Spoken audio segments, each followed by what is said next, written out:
अस्सलाम वालेकुम वरहमतुल्लाहि वबरकातुहू। आज तकरीबन तमाम अखबारात में तेलंगाना हाई कोर्ट के जो खुला से रिलेटेड जजमेंट है इसकी न्यूज़ मौजूद है,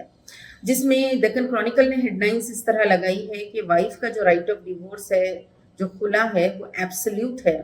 और यहाँ पर एक फैमिली कोर्ट के जजमेंट को हाई कोर्ट ने अपहेल्ड किया है। मामला इस तरह है कि एक मुस्लिम कपल जिनका नाम आरिफ और उनकी जौजा का नाम अफसर उनीसा है, इनका मैटर एक तरह से पहले एक एनजीओ को जाता है, उस एनजीओ की जानिब से खुलानामा इशू किया जाता है और उसके बाद उनकी मैरिज को डिसॉल्व किया जाता है। और इस चीज़ को उनके शौहर चैलेंज करते हैं और पूछते हैं कि इस एनजीओ का ज्यूरिसडिक्शन क्या है, इनको क्या हक और इख्तियार है कि वो इस निकाह को डिसॉल्व करें। जब ये मैटर फैमिली कोर्ट में जाता है तो फैमिली कोर्ट में इसको असेस किया जाता है कि ये ड्यू प्रोसेस ऑफ लॉ हुआ या नहीं, उन दोनों के दरमियान मफाहमत की कोशिश हुई या नहीं, शोहर को नोटिस भेजे गए या नहीं। और उसके बाद फैमिली कोर्ट भी उस एनजीओ जो सदा है हक उसका नाम है, उनका जो खुलानामा के जरिए इस रिश्ते ज़ौजियत को जो ख़त्म किया गया उसको अपहोल्ड करता है। इसके बाद वो जो उनके शोहर हैं वो जाते हैं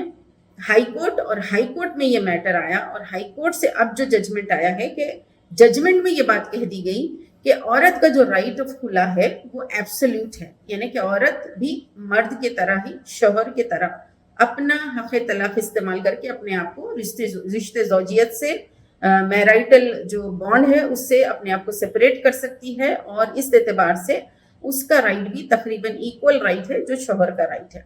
मुस्लिम पर्सनल लॉ में अगर आप कुरान हदीस की रोशनी में देखेंगे तो अल्लाह ताला ने मर्द को तलाक़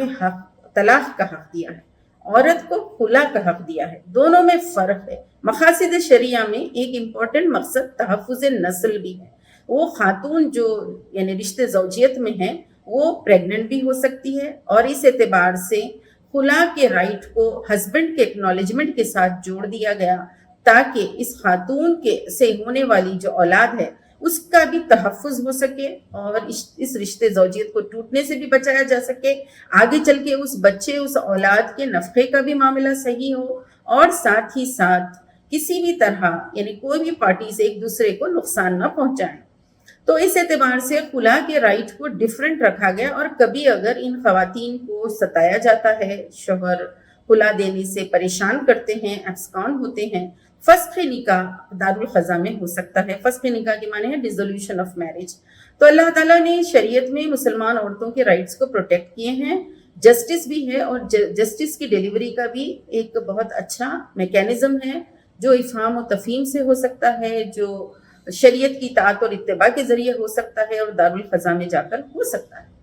हमारे मुल्क हिंदुस्तान में बहुत जगहों पर दारुल ख़ज़ा हैं और तकरीबन दारुल ख़ज़ा all India Muslim personal law board से जुड़े हुए हैं, बाज़ इंडिपेंडेंटली भी काम कर रहे हैं। लेकिन ऐसे कुछ एनजीओज़ भी हैं जो अपने आप को शरिया कोर्ट या शरिया की अथॉरिटी समझते हुए अपनी एक सेल्फ स्टाइल तरीके से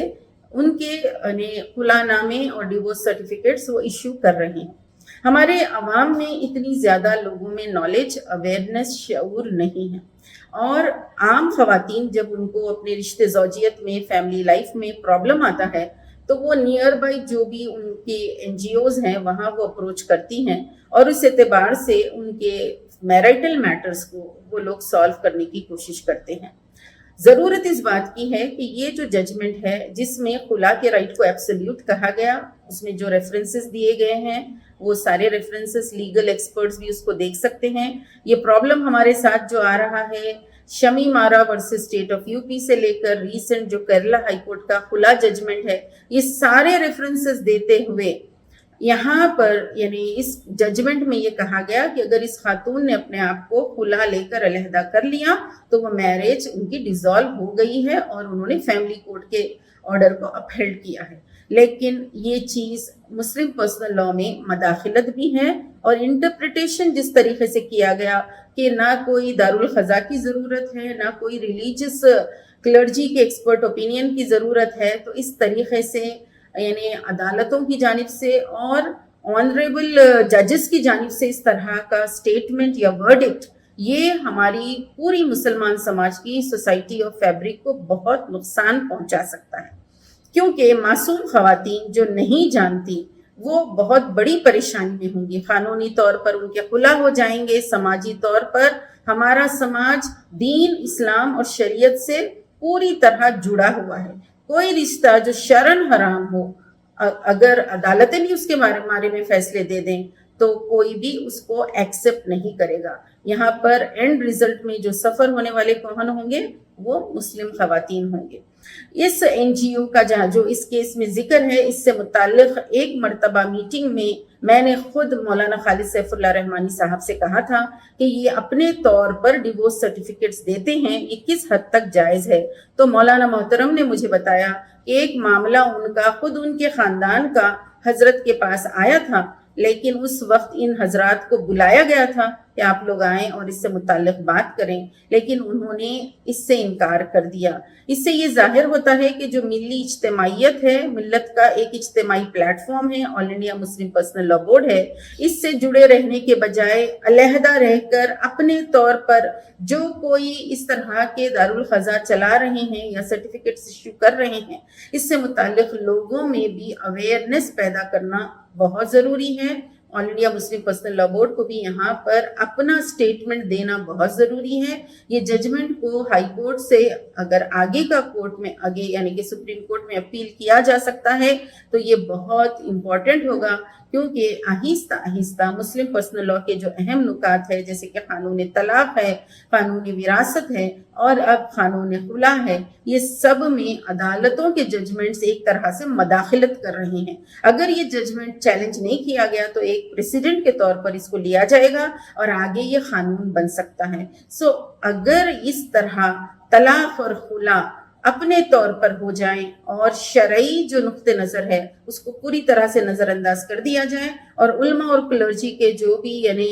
جو ایکسپرٹس آن شریعہ ہیں، جو اس پر پورے مسلمانوں کا اتفاق ہے، اگر اس کو پوری طرح اگنور کر دیا جائے تو ملت میں بہت زیادہ اختلاف اور انتشار پیدا ہوگا. ہر فریق اپنے پسند کے قاضی کے پاس جائے گا اور اس طرح سے بہت زیادہ مسلم خواتین کو مسائل اور دشواریوں سے دوچار ہونا پڑے گا. خواتین کو خلا کا حق اللہ نے ضرور دیا ہے. اس حق کو دلانے کے لیے سب کو مل کر کام کرنا چاہیے اور ہماری بیٹیوں کو اس طرح مجبور ہونے نہ دیا جائے کہ وہ غلط لوگوں کے ہاتھ میں پڑیں اور وہ جو ہے اپنی دنیا اور آخرت میں کسی بھی طرح کا نقصان اٹھائیں. ایک اور اہم مسئلہ جو اس وقت بہت ضروری ہے وہ یہ ہے کہ اگر ہماری کوئی ماں بہن بیٹی کو کوئی بھی گھر میں مسئلہ ہو، پرابلم ہو، تو وہ کہاں رجوع کرے. اس طرح ہر تنظیم انجمن کے پاس ہیلپ لائن اور ہیلپ ڈیسک ہونے چاہیے جہاں پر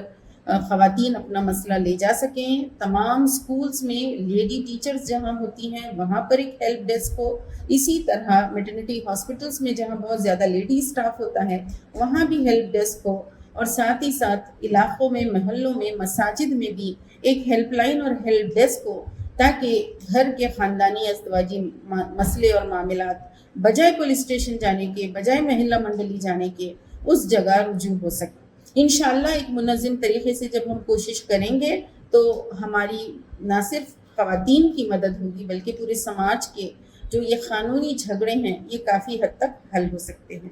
ہم کو اویئرنیس بھی پیدا کرنا ہے اور لوگوں کے اندر ایجوکیٹ بھی ان کو کرنا ہے اور ایک میکینزم بھی ڈیولپ کرنا ہے تاکہ ایک سسٹمیٹک وے میں ہماری بہنیں، ہمارے گھر کے مرد حضرات قانونی شریعت کے دائرے میں اپنے سارے معاملات کے فیصلے کریں اور حل کریں. ساتھ ہی ساتھ جو جھوٹ بولا جا رہا ہے اور میڈیا میں جو پروپیگنڈا ہے، مسلم ویمن کو ایک طرح سے